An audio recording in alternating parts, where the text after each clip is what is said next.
Hello everyone and welcome to the Low Budget Otaku, and today I'm reviewing the mini-pla of the Megazord Daizyujin, the original Megazord in the West Power Ranger series, and I'm very excited because I always wanted to have this since I was a really young kid.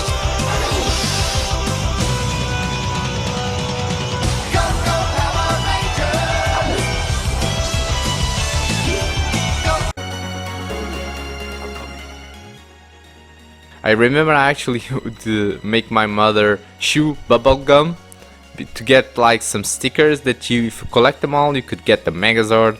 I never did.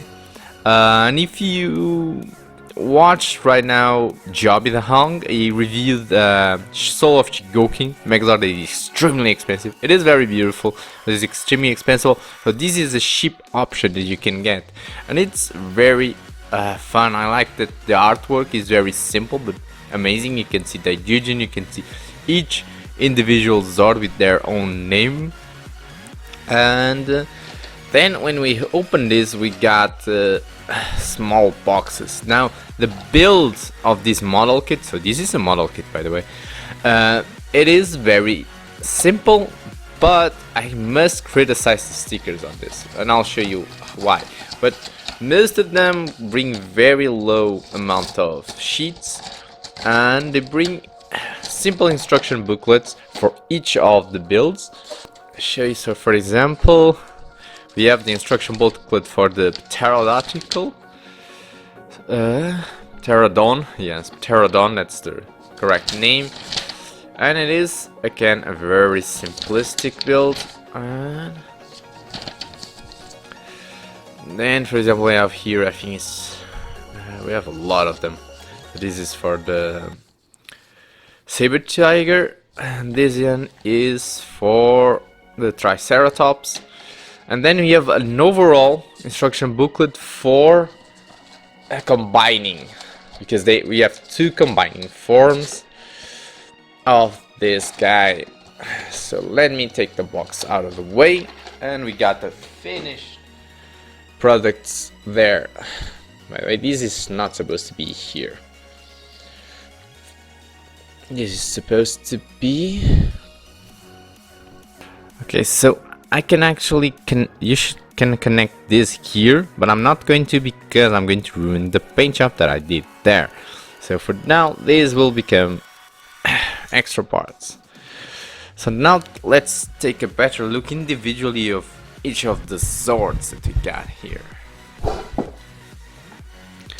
Okay, so you got each individual sword, and they look very nice, but they're not fully perfect, and I'm going to explain some of the problems that I see with them. I have first of all the Tyrannosaurus Rex. Now this one is, I think, most disappointing one, because even though he has the most articulation, head does not move because of the heavy use of parts forming on this guy.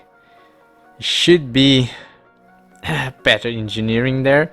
The arms can swivel around here, not really swivel, but they are hinged.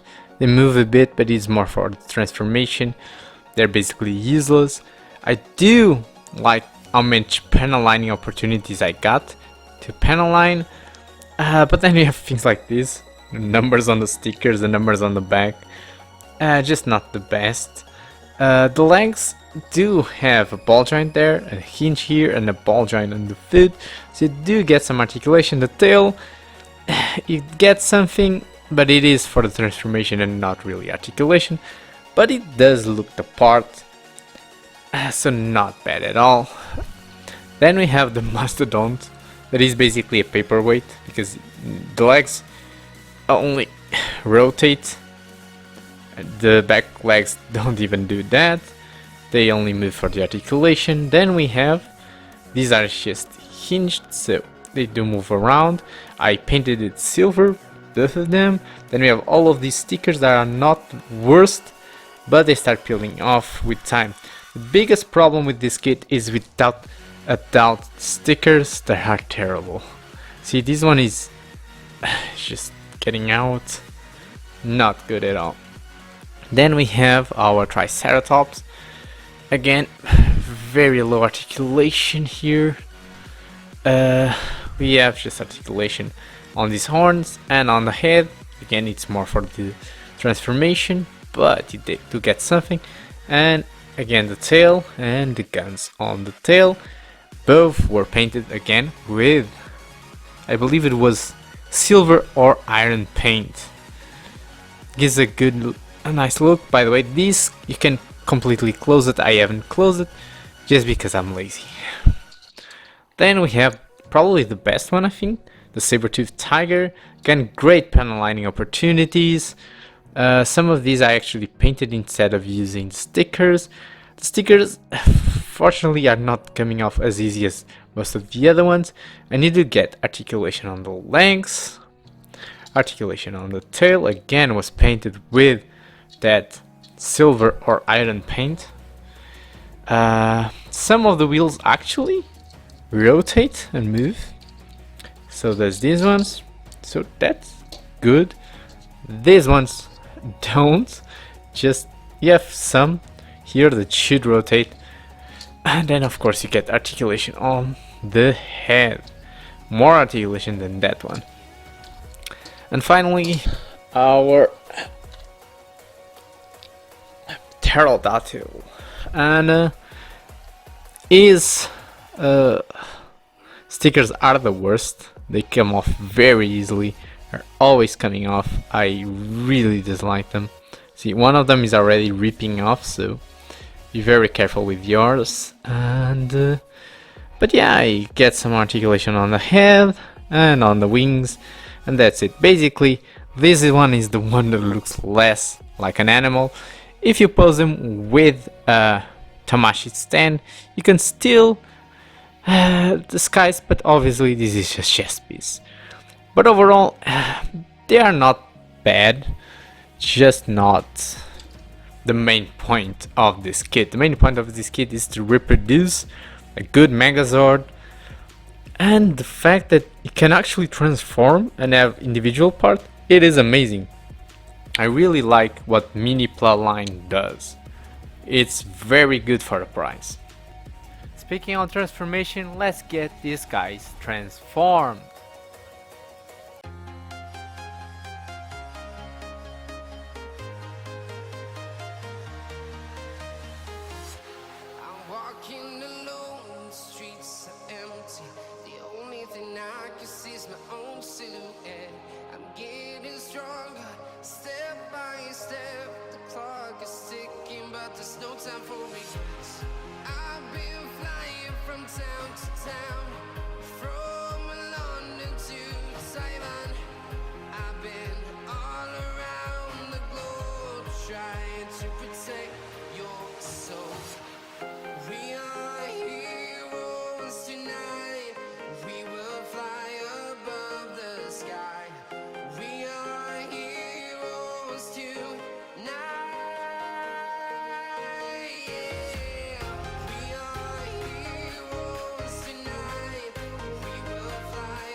So here we have our tank mode. That is basically a giant paperweight. Yeah, it doesn't look that bad, and is actually kind of solid, but don't expect to use it that much. Hey, and there you go. That's basically it. It's not that stable, and but again, it's solid. But the other transformation, there's where Daizyujin shines.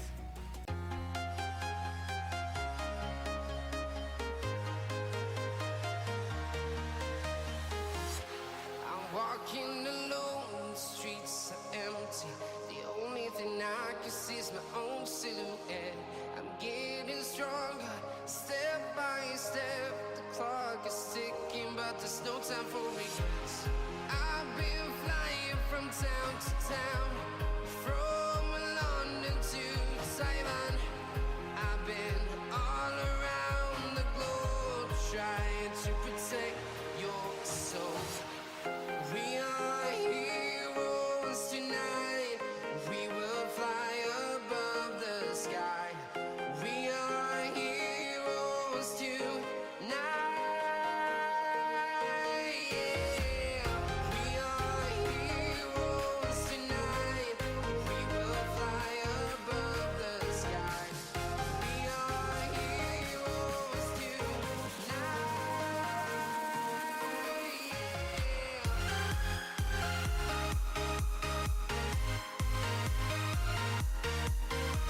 And there we have him, Daizyujin, on his Megazord form. For a model kit, it looks amazing, especially after I repainted some parts that were supposed to be stickers. But yeah, let's take a look at his articulation to see if it holds up.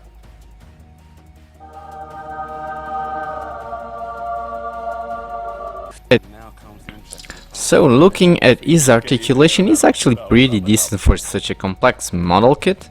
We have some swivel on the head, no ball joint, just a hinge. Then we have a rotation on the arm. This part moves out of the way, and we have another hinge, allows us 90 degrees on the arm. And then we have a bicep swivel, bend on the elbow, and some swivel on the hand, and again no extra hands. Now here the torso has no swivel unless you unlock his tail, and then you do get some swivel but no crunch. Now the legs are the disappointing part in my opinion. They only spread this far because there are two ball joints. They should not be the two ball joints, at least not like that. For this type of kit they should have gone with the two hinges like Gundams normally do, but it allows you to kick forward very far, not that much back because you have the foot that gets in the way. You do have a band on the knee that can be just it is a bit weird. If you look at it, the band should actually not come from this, but it is the band that you get. It's like here, exposing a little bit the gap. And then we have kind of swivel here, and here you don't have any articulation, but you can get some. This part can be separated. Let me see if I can see. And then we have this ball joint here that we need to remove. Again, sometimes not as easy as it should be. A little bit stuck there. And there you go. Not yet. And there you go. And now, instead of popping this in here, we can pop the ball joint. And that gives us articulation on the foot now. And the same thing for this side. This one is being a little bit more stubborn. Again. And we have the same problem. Oh no, this one actually came off much easier. And again. Oh my god. We just pop the ball joint in, and now we got a great pivot and some articulation on the foot. Now this is parts forming, but I'm okay with it because it does give us a lot more articulation. But the articulation is limited, but I think enough for the kit.